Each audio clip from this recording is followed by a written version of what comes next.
তিনটা জিনিস বড় জরুরি। একটার নাম হচ্ছে মুহাব্বত, আরেকটার নাম হচ্ছে এতাআত, আরেকটার নাম হচ্ছে ইস্তেকামত।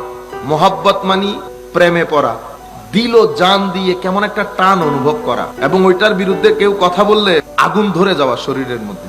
মুহাব্বতের পরের ধাপটা হচ্ছে এতাআত, ইত্তেবা। যাকে মুহাব্বত করি তার চাল চলন, কথাবার্তা, তার শিক্ষা, তার ভিতর বাহির সবকিছুকে আনুগত্য করা। দুইটা হয়ে গেল না? সে আনুগত্য করতে গিয়ে সব সময় যে সুন্দর আবহাওয়া থাকবে এমন না। আবহাওয়া ভালো থাকতে পারে, বৃষ্টিও থাকতে পারে, হাওয়াও থাকতে পারে, আবার তুফানও থাকতে পারে। আবহাওয়া পরিবর্তন হবে। আবহাওয়া যেখানে যাবে যাক, আমি অটুট থাকবো, অবিচল থাকবো, এটাকে বলে ইস্তেকামত। এটাকে কি? ইস্তেকামত। আমার নবী জিন্দেগির মধ্যে আপনি দেখেন, এটা ফুলেল ছিল না, মানে ফুল বিছানো ছিল না। এখানে বদরের যুদ্ধ ছিল, ওহুদের যুদ্ধ ছিল, শেয়াবে আবি তালিব ছিল, অনেক কষ্টসাধ্য করতে হয়েছে না? মানুষের জীবনে ওরকম। মায়ের পেট থেকে বের হওয়ার পর থেকে ছেলেরা একটা কান্না দেয়, এরপরে ইনজেকশন, এরপরে আরো কত কিছু, সাফারিংস এর দুনিয়ার মধ্যে চলে আসা। মৃত্যুর আগ পর্যন্ত আমাদের যে কত কষ্টে, কত দুঃখ দুর্দশা সহ্য করতে হবে তার কোনো ইয়ত্তা নেই। সেখানে আমাদেরকে অটল এবং অবিচল থাকতে হবে। কেন? আমাদের এটা বিশ্বাস রাখতে হবে যে আমাদেরকে যিনি বানিয়েছেন উনি আমাদেরকে মহব্বত করেন, এবং উনি আমাদেরকে এমন হবে না যে একা ছেড়ে দিয়ে উনি চলে গেছেন, এরকম হবে না। উনি আমাদেরকে পরীক্ষা করবেন, সেই পরীক্ষা থেকে আবার হাত বাড়াই দেবেন যেন আমি উদ্ধার করতে পারি। এটা আমাদের ঈমান ও আকীদা। তাইলে মহব্বত, ইত্তেবা, ইস্তেকামত, এই তিনটা জিনিস বাদে শুধু মহব্বতের কোনো দাম নাই। যখন এই তিনটা জিনিস কারোর মধ্যে পাওয়া যায়, আপনি আসহাবে কাহাফের কুকুরের নাম শুনেছেন না? আসহাবে কাহাফ, সূরা কাহাফের আসহাবে কাহাফের সাথে একটা কুকুর ছিল। কুকুর ওই ওলিদের মহব্বতে পড়েছে, ওলিদের প্রেমে, ওই যুবকদের প্রেমে পড়ে গেছে, এবং সে বলেছে যে আমি আল্লাহর ওলিদেরকে কি করি? মহব্বত করি। মহব্বত করে বলে কি রাস্তায় দাঁড়িয়েছিল? রাস্তায় দাঁড়িয়েছিল না, তাদের সাথে সাথে গেছে। মহব্বতের পরে শুরু হয়েছে ইত্তেবা। তারা যেভাবে আছে, যেখানে যাচ্ছে তাদের পিছনে পিছনে চলা। ইত্তেবা মানে হচ্ছে তাবউন, তাবেউন, পিছনে পিছনে যাওয়া, পদচিহ্ন অনুসরণ করা। তো কুকুর প্রথমে প্রেমে পড়েছে, অতঃপর তাদের পিছনে পিছনে পিছনে পিছনে গিয়ে গুহা পর্যন্ত গেছে। এরপরে কুকুরের জীবনে আসছে ইস্তেকামা, অবিচল থাকা। গুহার ভিতরে আসহাবে কাহাফ ঘুমিয়েছেন 309 বছর। এই কুকুরও গুহার বাহিরে অত বছর পর্যন্ত পাহারা দিয়েছে। এটাকে বলে অবিচল থাকা। তখন এই কাজ যখন হয়েছে, আল্লাহ এই কুকুরকে কি মর্যাদায় অভিষিক্ত করেছেন দেখেন। কালবুন মানি কুকুর, আরবির মধ্যে কাফ লাম বা কালব, আর একটা হচ্ছে কলব, এটা হচ্ছে কফ দিয়ে কলব। তো আপনি কলবুনকে কালবুন বললে কি হয়ে যাবে? কুকুর হয়ে যাবে। বড় সাবধান, আরবির উচ্চারণ বড় সাবধান। এটা হচ্ছে কলব, আর আমরা কুকুরের আরবি হচ্ছে কালব, ঠিক না? এমনিতে কুকুর অপবিত্র, ধরা যায় না। আপনারা সেই করেন না কুকুরকে, কিন্তু শব্দটা কোরআনে আসার কারণে আপনি যখন কালবুন পড়তেছেন, সওয়াব কয়বার হয়েছে? 30টা সওয়াব হয়েছে। মানে কুকুর শব্দটা কোরআন থেকে, কোরআনে যেভাবে এসেছে, ওই কুকুরের কথা যখন কোরআনে এসেছে, আপনি যখন কুকুর শব্দটা পড়লেন, সওয়াব হয়েছে 30টা। এবং আজীব বিষয়, আমি মাঝে মধ্যে চিন্তা করতে পারি না আল্লাহ এই কাজ কেন করলেন। আপনি আমার বাসায় এসেছেন 3, 4, 5 জন, সাথে আপনাদের পোষা কুকুরটাও ছিল।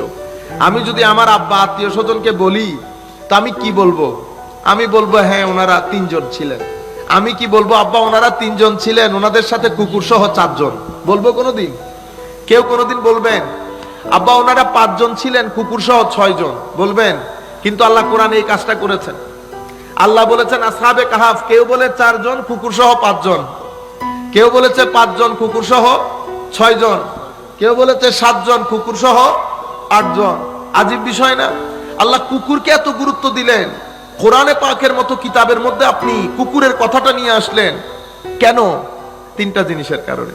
মহব্বত, প্রেমে পড়েছে; ইত্তেবা, অনুকরণ, অনুসরণ করেছে; ইস্তেকামত, অটুট থেকেছে। আমাদের জিন্দেগিতে আমরা মহব্বত করি, কিন্তু আমরা ইত্তেবা করি না। এটা আপনারা মাথায় রাখবেন। আমাদের দ্বীনের মাকসাদ কি? মাকসাদে ঈমান, আমাদের ঈমানের উদ্দেশ্য হচ্ছে তাওহীদ। আমাদের যাবতীয় কিছু ইমানের ফিগার আউট যদি করি, মূল বিষয় হচ্ছে তাওহীদ। তাওহীদ মানে আল্লাহর একত্ববাদ, আল্লাহই মহান। সূরা ফাতিহার মধ্যে আল্লাহ কি বলেছে দেখেছেন?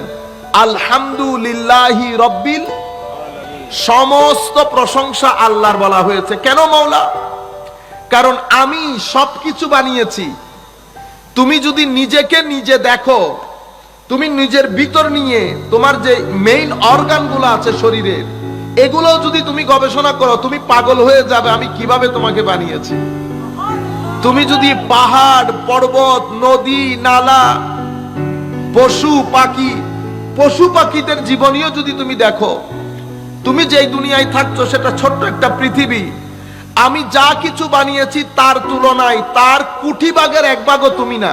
মানে তোমার পৃথিবীটা আমি যা কিছু বানিয়েছি তার কোটি ভাগের এক ভাগও না। কি মহান না!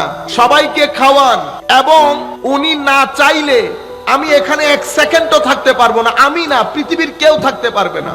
আমার নবীও যাকে সিজদা করে বলতেন আপনি মহান। তিনি সবার খালেক, মালিক, রাজ্জাক, তিনি এক, অদ্বিতীয়। তারপরে কোরআনে পাকের মধ্যে আল্লাহ কি বলেছেন? আর রহমান আর রহিম। তিনি নিজের পরিচয় তুলে ধরতে গিয়ে বলেছেন আমি বড় দয়ালু, আমি কুল কায়নাতকে প্রতিপালন করি। এবং প্রতিপালনের জন্য দয়া লাগে। কি লাগে? দয়া। এবং এখানে যখন আমি প্রতিপালন করি, কেউ পক্ষে, কেউ বিপক্ষে, কেউ মানে না, আমি এগুলার ধার ধারি না, এগুলার ধার ধারি না। কেন আল্লাহ?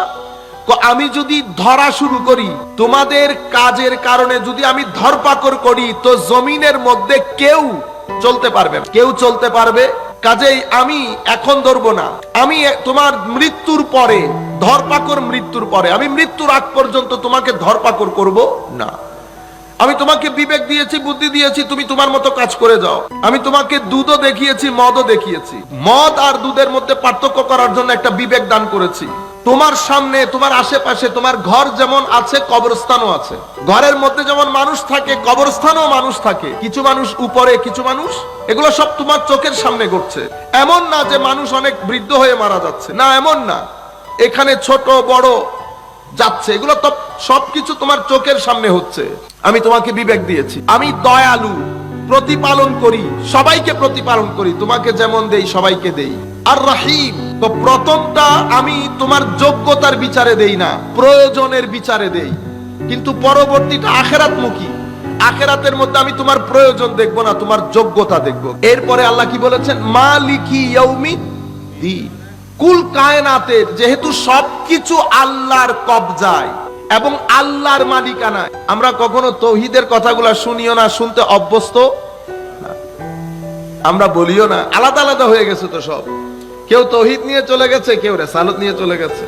কেউ মনে করে রেসালতের কথা বললে আবার মনে করবে আমি সুন্নি হয়ে গেছি, বুঝছেন না?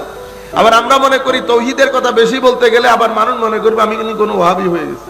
সিরতের কথা বলা যাবে না, সিরতের কথা বললে মানুষ আবার সন্দেহ করবে আমি কোনো অন্য পক্ষে চলে গেছি কিনা। মহব্বতের কথা বলা যাবে না, মহব্বতের কথা বললে লোকজন মনে করবে আমি সুন্নি হয়ে গেছি। সেই কারণে পার্ট পার্ট হয়ে গেছে না, সবকিছু মিলে আমাদের